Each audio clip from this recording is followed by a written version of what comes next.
Wow. I'll be honest, I didn't think this day would ever arrive. If you've been following along, you know that this was intended to be a 60-day build. Bring it back, get it running, get it looking good, make it better, not perfect. And as you can tell, we're way past day 60. That was January 25th. I don't regret setting that goal because it helped keep me focused for some of the most critical days of the build. However, if you're just getting caught up here, I placed a carpet order on December 9th with a well-known company, and coming up on day 60, I was about 50 days after I placed the order. They still hadn't even started production, so I canceled that order and found Auto Custom Carpets. They were able to get me this box in about a week. So let's jump into it and open it up. Now, this is supposed to have all the pieces custom cut, ready to just put in the car, glue in place, and be ready to go with it. Not a lot of modification should be necessary outside of putting holes and where seat bolts go and seat belts and things like that, but it should be ready to go. Just I hate to say drop and go, but a drop and go type of carpet situation. And you can see all the pieces are here. This is the either driver's or passenger side. Remember this. All right, let's get into getting this carpet installed. I've got the seats out already. The entire inside has been covered with a truck bed liner just to protect it. We know these things leak like crazy, so I wanted to give it an extra little layer of protection. But we're going to start with the back carpet because I want to make sure I'm not crawling all over the brand new carpet in the front in order to get the back in. Whether I regret this or not, it's to be determined. Well, let's get this back in here and get things going.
Now, one of the things that I've been saying I was going to do since day one is to run speaker wires, because why go through all the hassle of putting new carpet in, gluing it down, only to have the next owner have to rip it all up in order to get to the speaker wires when they go to install whatever their stereo is. Obviously, I put one in there, not saying they're going to keep it, but so they can get to everything and they're not trying to tuck wires around. So I went and got a spool of, I think, 25 feet of decent quality speaker wire cable, and we're going to get that run here in the car. And I am layered up because it is during the cold spell in February here in Florida, where it got down into the 30s at night and up into the 50s as a high. And well, it's a little cold for people who aren't used to that.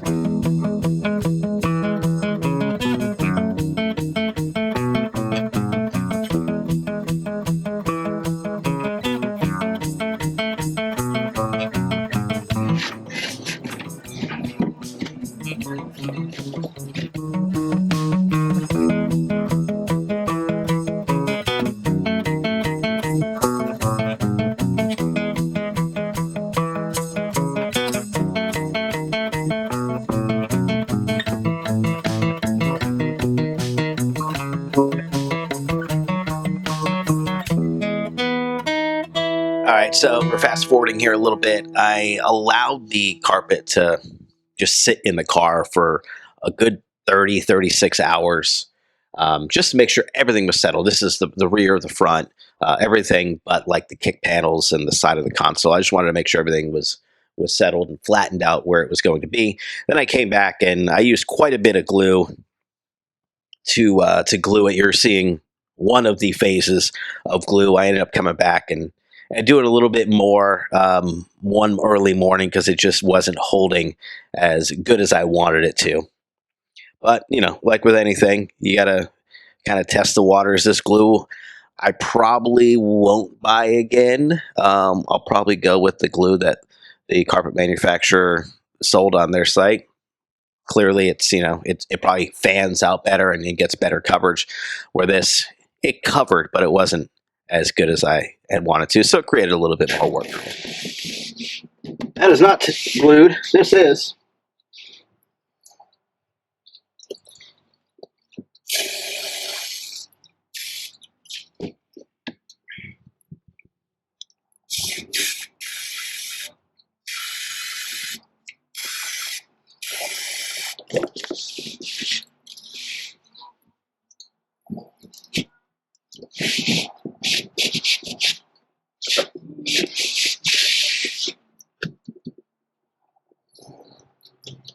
It's getting more tack time.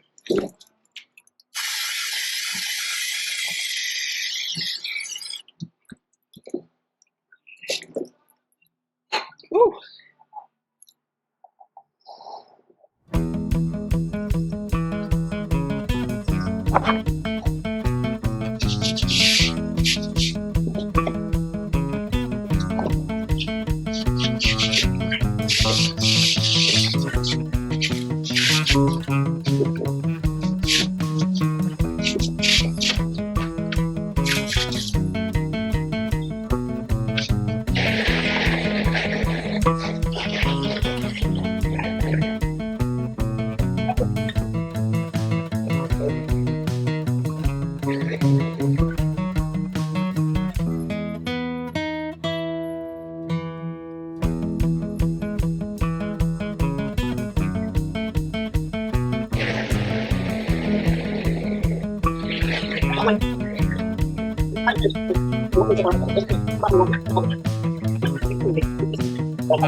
All in all, this carpet is precisely cut for this vehicle.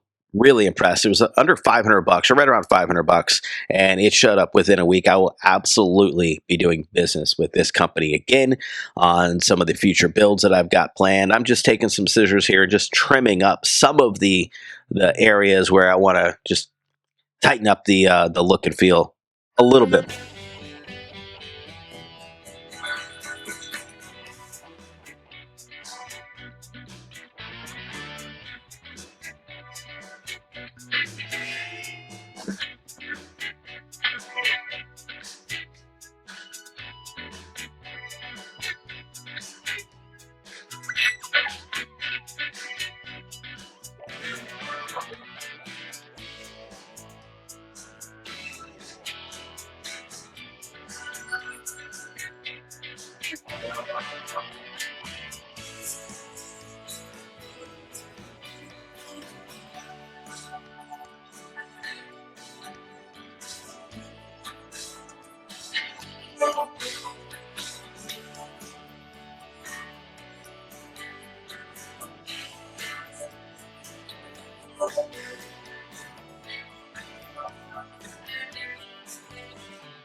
And it's good to keep a shop vac handy because you're going to make a mess when you're doing this, and so keeping the carpet clean as you're putting it in, make sure that you're not grinding stuff down into the brand new carpet. So we'll give it a quick once over with the shop vac really quick. All right, so we're going to jump into the passenger side here. And before you do the driver or the passenger side, the one thing you need to do is secure the edge where it meets the door sill with these metal pieces. And so I'm going to go through and show you how to do that. I will say I love that they have these plastic, I guess it'd be reinforcement underneath it with the hole placement already predetermined, and they line up perfectly.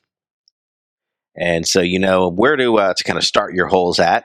I like to punch through them with an awl so I have a good start, and then obviously you screw them down in there, and you put your door sill plate over it. And I bought these brand new as well because there was none. The entire interior outside of the seats and a couple other pieces were either trashed or missing. So going through and getting new ones here really not only made it possible to put the carpet in, but it looks a heck of a lot better.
So you'll notice that you do have some excess carpet that kind of goes up the transmission tunnel. You're gonna have to cut around where the screw mounts are for the sides of the center console. Tuck up behind them where you can, cut around them where you have to, just so you can get those mounted properly, and have a good chance of a professional install job. So I'm just going through, kind of cutting some things, tucking some things, and trying to make it as perfect as it possibly can be before I throw these side panels on.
So out of all the carpet going in, this next step is what got me the most excited. These are brand new panels. I had to cut, trace the old ones and cut new ones out of hardboard. But it just shows how cool that console is, even with just raw wood sides.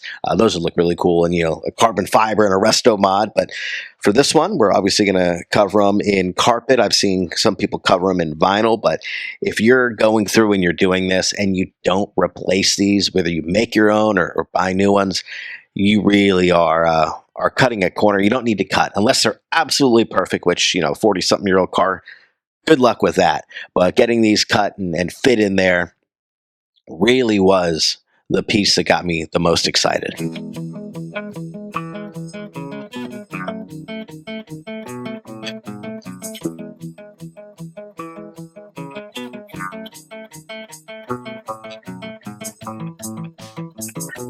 If you're just catching this video for the first time because you want to know about putting carpet in your Corvette, you might not be up to speed on this project. I'll throw a little throwback at the end of where this car began, but it's in 1978, so it's a 25th anniversary. It's a 4-speed car, which this was towards the end of really, the 4-speed cars. A lot of automatics started to roll into production. This car originally, I believe, was ice blue with 1,580 of them made. Only a couple hundred of those are estimated to be the 4-speed. Someone at one point painted it this other color blue, and when I started working on it just before Thanksgiving, the interior was trash, the paint was trash, it wasn't running, and so it's come so far.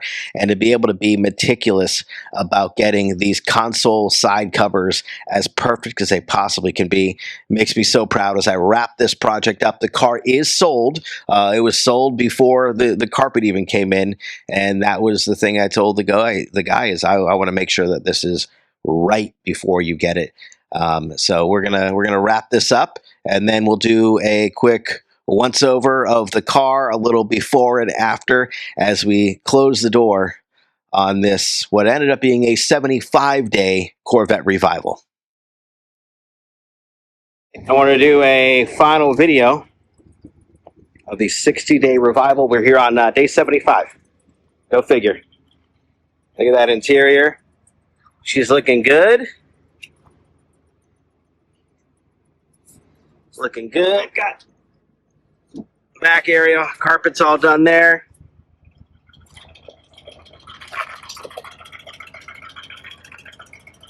Sounds good. This thing just wants to go. It wants to be driven. It wants to be enjoyed. And in a little while, it's going to be headed on out of here. So, a lot of things we did on this car. As you can tell, the paint was clearly worked on quite a bit.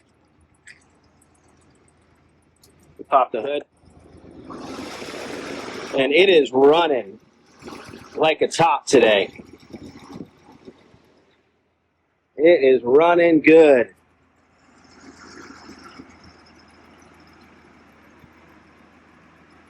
Build up power steering fluid. That's going nice. Again, this interior is really just the thing that was a difference maker. If you look at the before and the after, kept the wheels. We weren't going to keep the wheels. We kept the wheels on. And I think it makes the car. Could not be happier with how this thing turned out.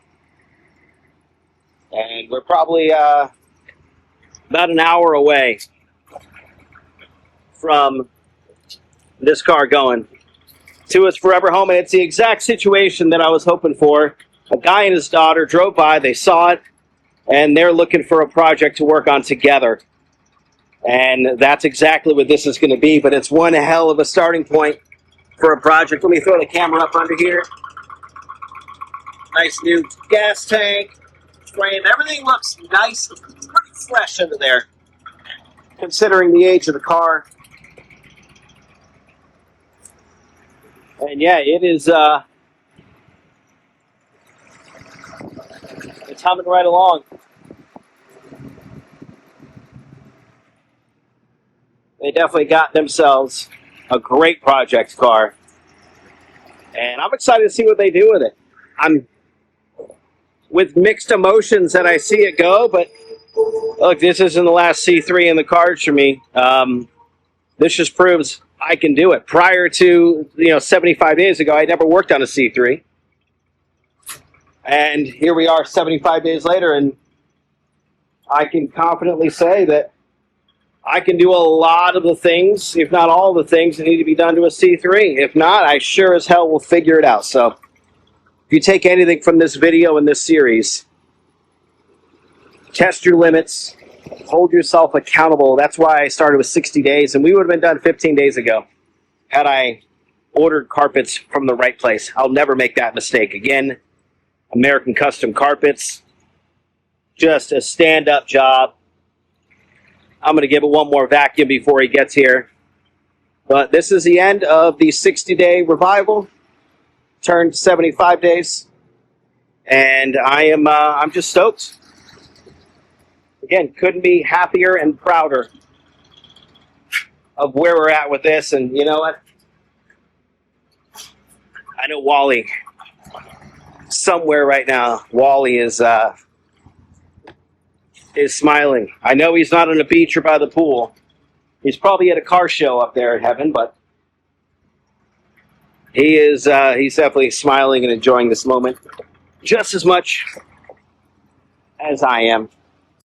All right, so I'm going to wrap the video here. Now, my intention was to get some footage of it being loaded onto a car trailer that I assumed the new buyer was going to bring with him. However, he showed up and was ready to drive it home about 15 minutes. And this car has not been on the road. Again, keep in mind, it's a project car.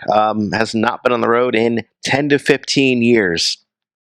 And, well, I also got to throw this in here because in typical fashion of what could go wrong, will go wrong, however you say it, he went to go pull out, and just before he hit the road, the car ran out of gas, and so we had to get some gas in it for him. But he ended up making it home, and him and his daughter now have a new project, and I also have a new project, and that is a red on red 1979 automatic. Sounds like it's got a cam in it.